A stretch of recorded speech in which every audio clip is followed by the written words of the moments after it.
Hello students, कैसे हो आप सब।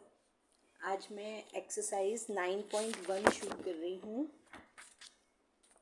Class 10 question number 8। कल मैंने 7 क्वेश्चन तक करा दिए थे बच्चे। मुझे मालूम है ये एक्सरसाइज आप लोगों को थोड़ी डिफ़िकल्ट लगती है, बट मैं आपको बहुत धीरे धीरे हर क्वेश्चन समझा रही हूँ ताकि आप अच्छे से कर पाओ। ठीक है, बाद में मैं ये चैप्टर ख़त्म हो जाएगा तो मैं आपको इसकी एक ब्रीफ समरी भी दूंगी कि कैसे क्वेश्चंस आ सकते हैं। Okay, let's start question number 8. A statue 1.6 meter tall stands on the top of a pedestal. आपने स्टैचूज को देखा होगा, वो कहाँ पर,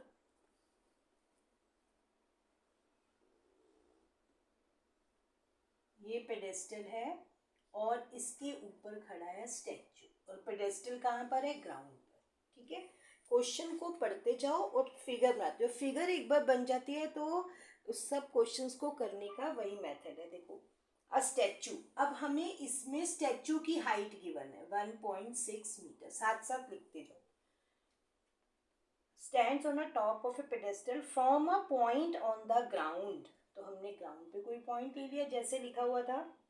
the angle of elevation of the top of the statue, अब टॉप ऑफ द स्टैचू कौन सा है? ये। तो यहां से जब हम इसके टॉप को देख रहे हैं तो एंगल ऑफ एलिवेशन कितना है? 60 degree. 60 degree. And from the same point, अब कई बार बच्चे जो है वो सेम पॉइंट से नहीं लेते, यहीं पर ही हम खड़े हुए हैं, यहां से अब किसको देख रहे हैं? The angle of elevation of the top of the pedestal, top of the statue. Statue का टॉप ये है और पेडेस्टल का टॉप ये है, तो यहीं खड़े होकर हम इसके टॉप को जब देखते हैं तो 60 डिग्री का एंगल बन रहा है, और जब इसके टॉप को देखते हैं तो कितने डिग्री का एंगल बन रहा है? 45 डिग्री का। This is 60 and this is 45 degree.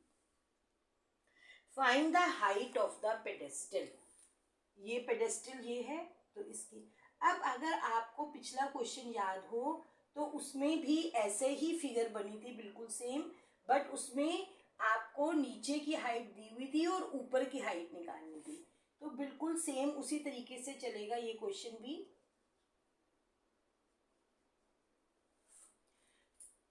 पहले हम कौन सा राइट एंगल, हमने इसमें राइट एंगल ट्रायंगल्स लेने हैं जो हमारे बन रहे हैं।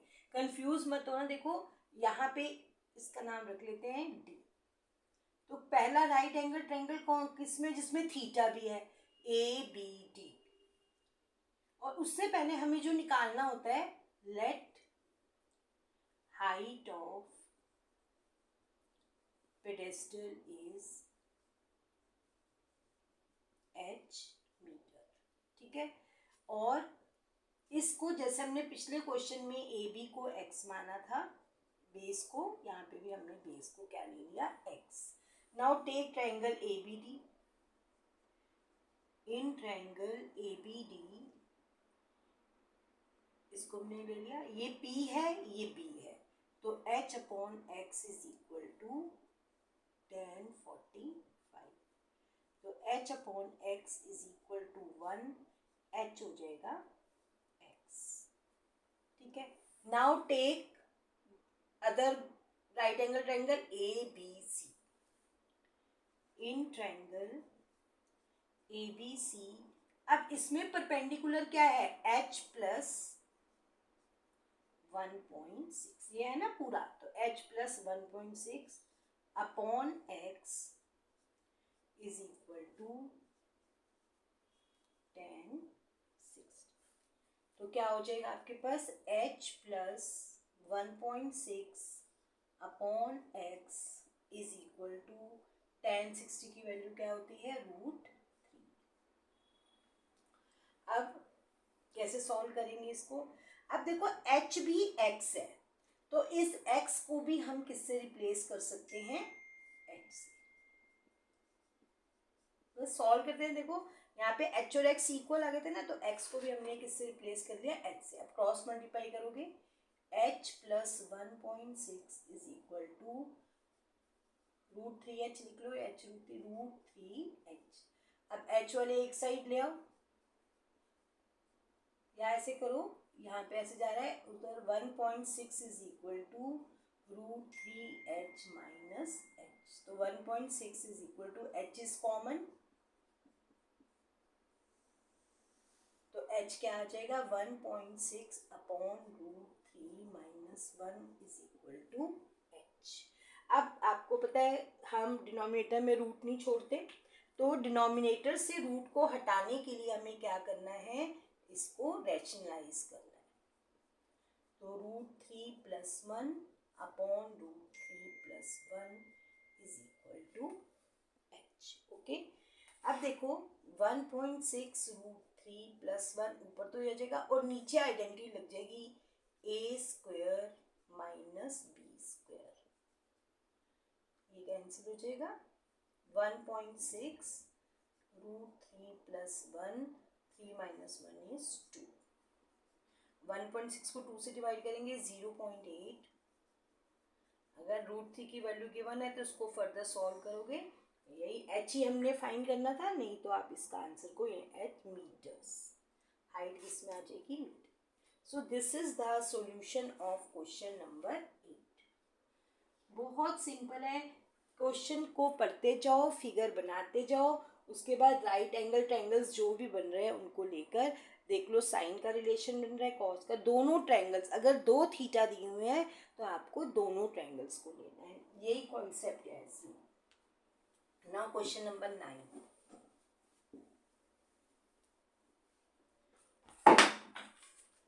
नाइन्थ क्वेश्चन है, the angle of elevation of the top of a building from the foot of the tower। अब ये क्वेश्चन देखो ध्यान से, डिफरेंट टाइप का क्वेश्चन आ गया।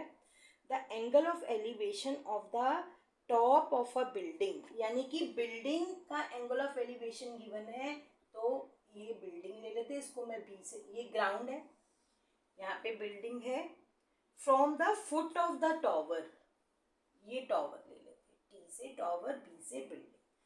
अब यहाँ के फुट से हम इसको देख रहे हैं इज 30 डिग्री, ठीक है, and the angle of elevation of the top of the tower from the foot of the building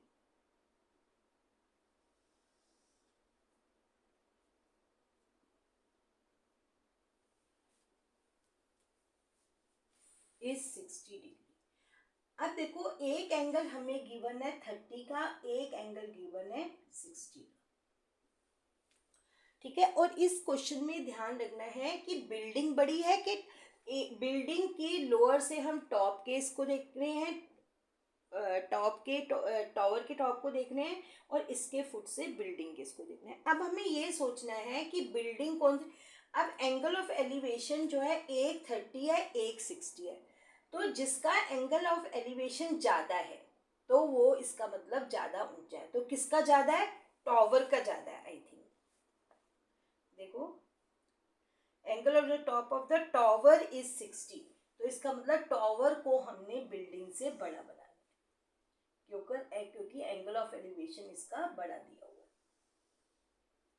naturally आप देखो जितना आपको ऊपर देखना है तो एंगल ऑफ एलिवेशन बढ़ेगा, और जो चीज़ कम होगी उसका एंगल ऑफ एलिवेशन छोटा होगा।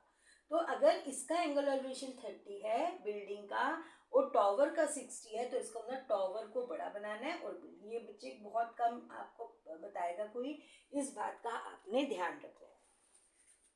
उसके बाद आपको if the tower is 50 metre high, this is 50 metre high, find the height of the building. ये बिल्डिंग को हमने बी से लिखा था, बीओटी ले चुके हैं, इसको हम ए और सी ले लेते हैं। तो लेट जो निकालना है, let height of building is h metre, और x किसको मानेंगे, वही बेस को, हर क्वेश्चन में हम यही कर रहे हैं। अब देखो मैंने आपको कहा था कि दो एंगल दिए हुए हैं तो आपको दोनों राइट ट्रायंगल 1 by 1 लेने हैं। First we will take triangle ABC. ABC triangle में इसको हमने x मान लिया था, h upon x is equal to 10, अब इसमें थीटा कितना है 30, तो h अपॉन x, tan 30 की वैल्यू करती है 1/√3, तो x हो जाएगा √3h। नाउ आप कौन सा राइट एंगल लेंगे, ACD, इन ट्रायंगल ACD। अब इसमें h क्या है 50, x बेस वही है, और इसमें क्या है थीटा tan 60, तो 50 upon x is equal to √3, √3x is equal to 50, x is equal to 50 by √3,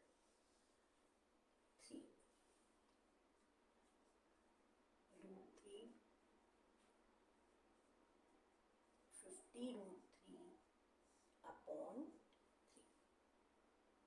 यहाँ पे आपके पास x आ गया 50√3/3, बट हमें तो h फाइंड करना है। अब यहाँ से x की वैल्यू को यहाँ पुट कर दो, x की जगह हम क्या लिख सकते हैं, √3h is equal to 50√3/3, h निकालना है हमें, तो h क्या हो जाएगा 50√3/3, √3 यहाँ मल्टीप्लाई हो रहा तो यहाँ के डिवाइड हो जाएगा, तो h आ जाएगा 50/3। 50 को 3 से डिवाइड करोगे तो क्या आ जाएगा, देख लो, 50 को 3 से मैं आपको करके दिखा रही हूँ, 16 3 ज़ा 48, 16.6 metre approximately. So this is question number 9. Now see question number 10.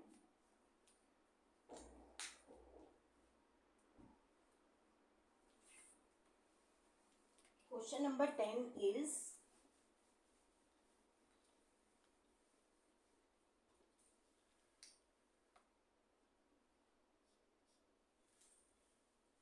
To poles of equal height. अब देखो क्वेश्चन को आपने पढ़ना है और उसको साथ साथ बनाना है। Two poles of equal height are standing opposite to each other on either side of the road.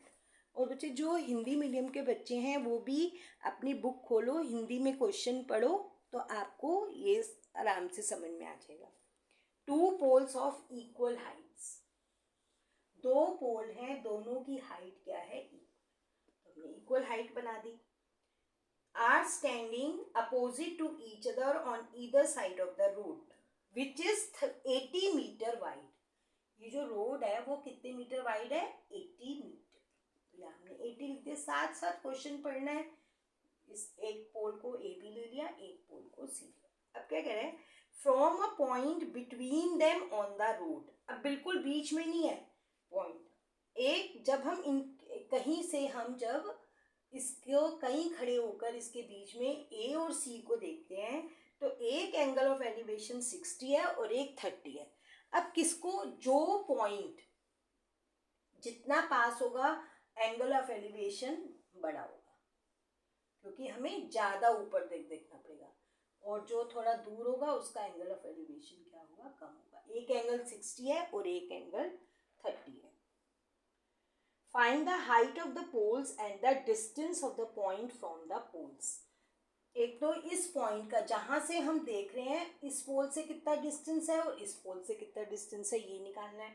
और दूसरा, अब दोनों की हाइट क्या है, इक्वल, तो हम दोनों की हाइट को क्या मान लेते हैं, h। तो let height of pole is equal to poles, दोनों पोल्स की h मीटर। अब BE को पहले इसका डिस्टेंस हम क्या मान लेते हैं, x। जो ये वाला E है वो इस पोल से कितना ले लेते हैं, x, तो BE को क्या मान लिया, x। अब ये पूरी कितनी थी, 80, तो DE कितनी हो जाएगी, 80 माइनस x। ओके, अब दो ट्रायंगल्स कौन कौन से लेंगे, ABE,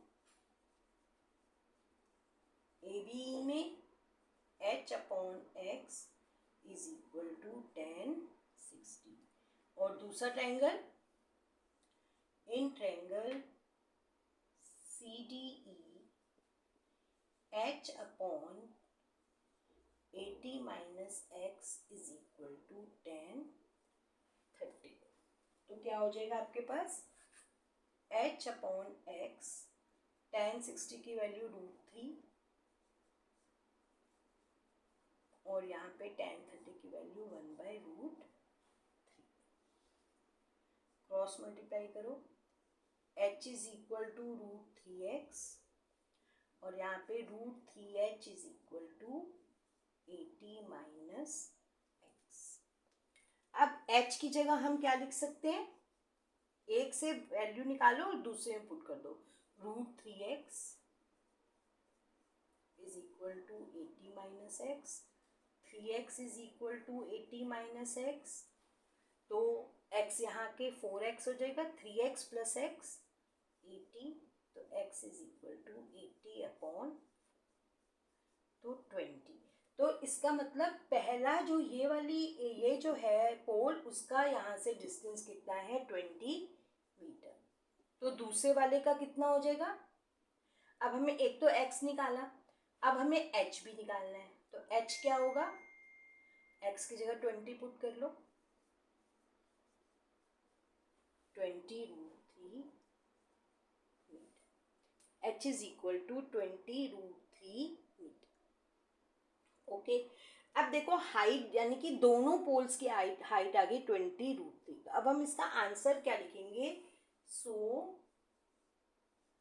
हाइट ऑफ पोल्स कितनी हो गई 20 √3 मीटर, और पहले पोल का डिस्टेंस BE हो गया कितना 20, और दूसरे पोल का डिस्टेंस DE हो जाएगा 80 माइनस 20 यानी कि 60। तो ये तीन हमने इसमें बताने दीजिए, हमने तीनों बता दी। तो आई थिंक आपको जैसे से करते रहोगे आपको क्लैरिटी होती जाएगी क्वेश्चंस की, ठीक है। और कुछ भी आपको क्लियर ना हो तो आप मुझे कमेंट बॉक्स में मुझसे पूछ सकते हैं। Okay, now we will do the next questions in the next video.